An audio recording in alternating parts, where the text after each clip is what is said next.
Julien Darocha, je représente Atlantic Systems. Nous sommes fabricants de solutions pour le confort thermique des bâtiments et la production d'eau chaude sanitaire, quel que soit le bâtiment, donc tertiaire, logement. J'ai le plaisir d'accompagner les maîtrises d'ouvrage publics et privés, ainsi que les entreprises générales sur qu'est-ce que c'est faire de l'éco-performance aujourd'hui, c'est-à-dire le bas carbone, la basse consommation. Maintenant, Eugenio, on va descendre au niveau du bâtiment parce que on va se dire, c'est quoi le mix dans le bâtiment en lui-même? Bah oui, parce que ce qui est intéressant, c'est il y a des bonnes nouvelles, c'est qu'on décarbone les énergies, qu'elles soient réseau de chaleur urbain, qu'elles soient le gaz, qu'elles soient l'électricité. Mais après, moi, ce que me demandent les gens, moi, j'essaie de toujours partager les expériences que je vis, c'est qu'est-ce qu'on en fait? Et ce que je vous ai mis sur l'écran, c'est que la question à se poser quand vous avez un bâtiment, c'est à quoi va servir cette énergie? À quel usage? De quel usage on parle? Moi, je m'occupe de l'usage bleu et orange sur les graphes, c'est-à-dire le chauffage et le CS, qui sont les postes les plus gourmands. Et pourquoi je souhaitais faire ce petit focus, c'est tout simplement pour que vous puissiez vous poser les bonnes questions. Si vous avez un poste chauffage qui est important, c'est sur cet usage-là qu'il est intéressant de faire l'effort, parce que c'est sur cet usage-là qu'on va avoir des baisses à gaz à effet de serre importantes et des baisses de consommation importantes. Si vous mettez de l'énergie sur 5% ou 10% de consommation de votre bâtiment, ça sera bien, mais ça ne sera pas suffisant. Donc c'était là-dessus. Et je sais qu'on parlera tout à l'heure de la santé et de l'enseignement. Donc j'ai mis les slides. Ce qu'on voit dans l'enseignement, typiquement, si vous êtes conseil régional, conseil départemental ou une ville, une mairie, 70% du besoin, c'est le chauffage. Les chiffres que je vous ai mis à l'écran sont des chiffres de l'ADEME, du CEREMA. C'est des chiffres de 2019. C'est les publications les plus récentes que j'ai. Si quelqu'un a des publications plus récentes, moi je les prends tout de suite. Mais ce qu'on sait, c'est que je reviens sur les deux tiers. Les deux tiers de la consommation d'un bâtiment tertiaire en France, c'est le confort thermique. Le confort thermique, c'est quoi? C'est le chauffage, c'est l'eau chaude sanitaire et c'est aussi la ventilation et la climatisation. Voilà ce que je voulais vous présenter dans un premier temps. Donc, en bon père de famille, en bonne mère de famille, qu'est-ce que vous devez faire dans votre bâtiment? Pourquoi? Et c'est ce focus-là qui vous permettra après de faire votre mix énergétique et d'aller utiliser les bonnes énergies au bon endroit. Voilà, là, on a tous ces camemberts. Bon, le public, c'est un peu petit pour le public, y compris nous sur la scène, mais le public qui est à distance les voit mieux. Et puis, vous pourrez télécharger les présentations, effectivement, sur lesquelles vous aurez les détails de tous ces camemberts avec les différentes sources d'énergie. Regardons maintenant le retour d'expérience avec Eugenio là, sur une chaufferie. Je crois que c'est un EHPAD sur lequel vous allez nous faire un, Ouais, tout à fait. sur la rénovation d'une chaufferie, hein. Et puis on va faire un petit focus décret tertiaire, parce que tout ça, on parle plus trop, Madeleine, du décret tertiaire. On parlait beaucoup l'année dernière, mais tout ça, ça s'inscrit aussi dans les logiques de décret tertiaire, hein. Et on parlera des critères ça, effectivement. Moi, ce que je voulais vous partager, c'est un EHPAD. Donc, je vous emmène du côté de la région toulousaine sur une rénovation dans le cadre du décret tertiaire, justement, pour observer quels sont les impacts des différentes solutions. Donc, on était sur un bâtiment qui fait 80 lits. On est sur un EHPAD, donc on chauffe haut en température. On est à 22 degrés de température le jour et 19 le soir. Et il y avait aussi des panneaux solaires pour la production d'eau chaude sanitaire. Ce qui est intéressant sur ce bâtiment, c'est que le besoin chauffage, c'était 75% par rapport aux besoins ECS. Donc ça, c'est une donnée extrêmement importante quand vous prenez votre bâtiment. On a 100% gaz, on a fait étudier la solution 100% gaz. On a le RCU qui passe à côté. On a étudié aussi qu'est-ce que ça donne. Alors le RCU, oui, Réseau de chaleur urbain, voilà, autant pour il moi. faut les acronymes. Mes deux camarades de gauche ont incaissé de la tête tout de suite sur RCU. Donc réseau de chaleur urbain. On a regardé qu'est-ce que donnent les résultats si on met que de la PAC, du 100% PAC, si on hybride uniquement le post-chauffage, solution 2, et si on hybride le chauffage et le CS. Est-ce qu'on va avoir des résultats supplémentaires? Et ce qui est intéressant d'observer, et ça va rejoindre ce qu'a dit Alexandre, c'est que en termes de gaz à effet de serre, si vous êtes sur un schéma directeur de base à gaz à effet de serre, qu'est-ce qu'on voit? Je vous ai tracé une ligne horizontale. La solution 100% PAC est de loin la solution qui décarbone le plus. On divise par 10 sur ce cas de figure, mais c'est des trends qu'on retrouve régulièrement. On divise par 10 le poids en gaz à effet de serre.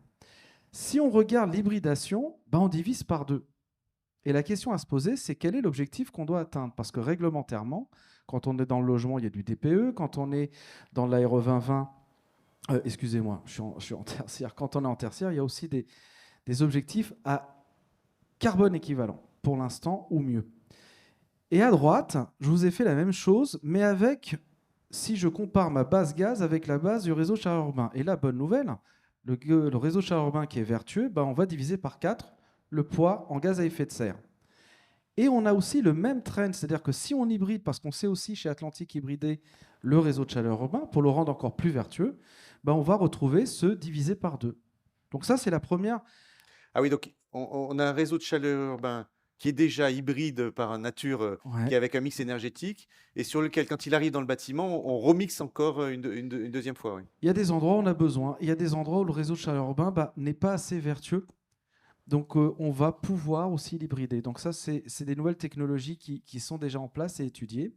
Et je vous ai fait, du coup, le même slide avec les mêmes histogrammes. Cher public, prenez des notes parce qu'il y a un contrôle à la fin. Il y a un contrôle, j'interroge à la fin, effectivement.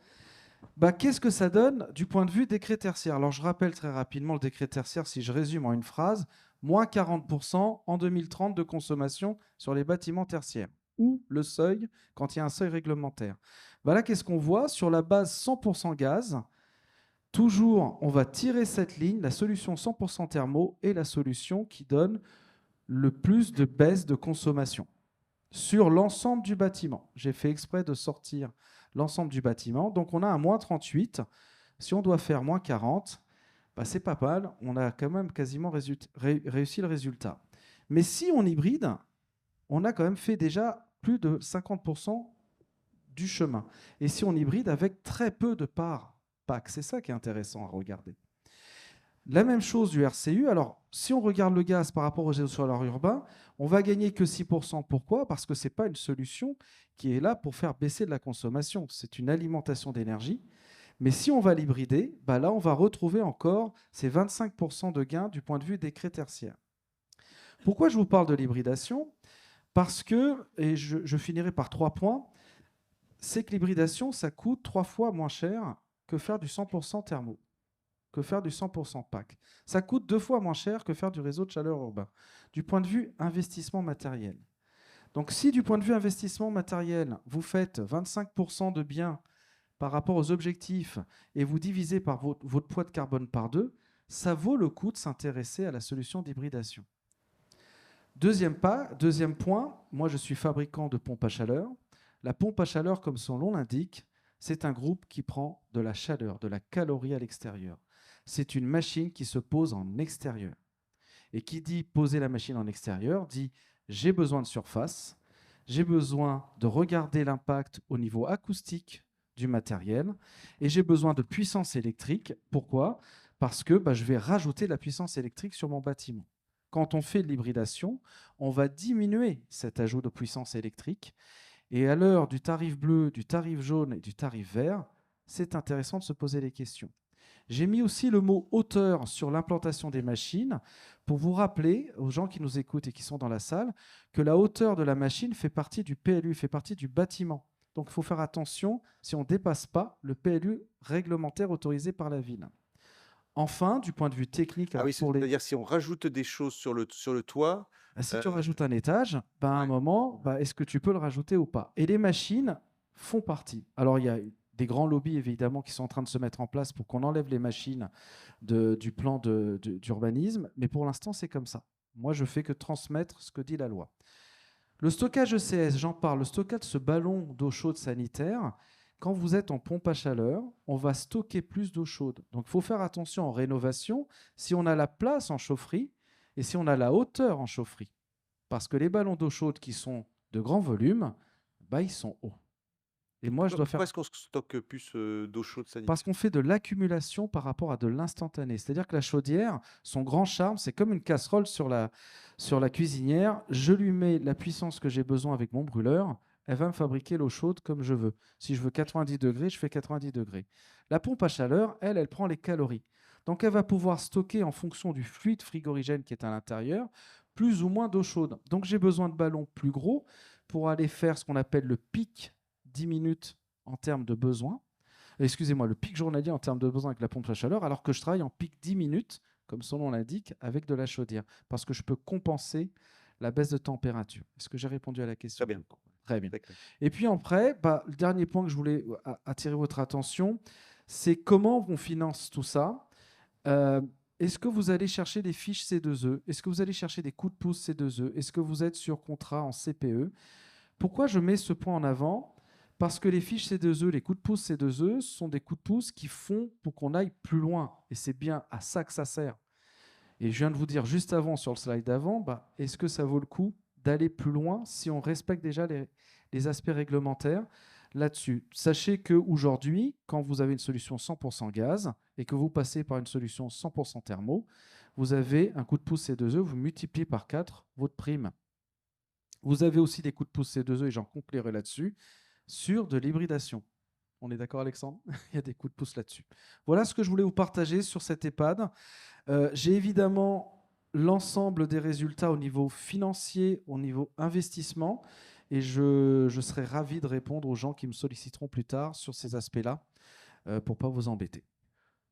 Voilà, merci. Là, il y a toutes vos coordonnées, et puis il y aura la présentation avec tous les chiffres. Quand on a un projet comme ça d'hybridation, où on veut hybrider pardon, un bâtiment, par quoi on commence finalement? Parce que est-ce qu'on commence directement par hybrider, ou on regarde de manière un peu plus large, on va regarder le décret tertiaire? C'est-à-dire comment est-ce qu'on commence son projet? Je garde la main du coup, et je la passe tout de suite. Moi, je dis toujours, quelle est l'énergie existante? Quel est le parc existant? Si vous avez des chaudières qui ont moins de 7 ans, pourquoi on va les remplacer tout de suite? Donc, plutôt des questions de bon sens. Et en fonction de l'énergie, c'est la première question à se poser, c'est quelle est l'énergie? Après, quelle est la faisabilité du projet? Est-ce que je peux mettre mes machines à l'extérieur ou pas, etc., etc. Donc, on affine les solutions de ce point de vue, mais on commence toujours par l'énergie.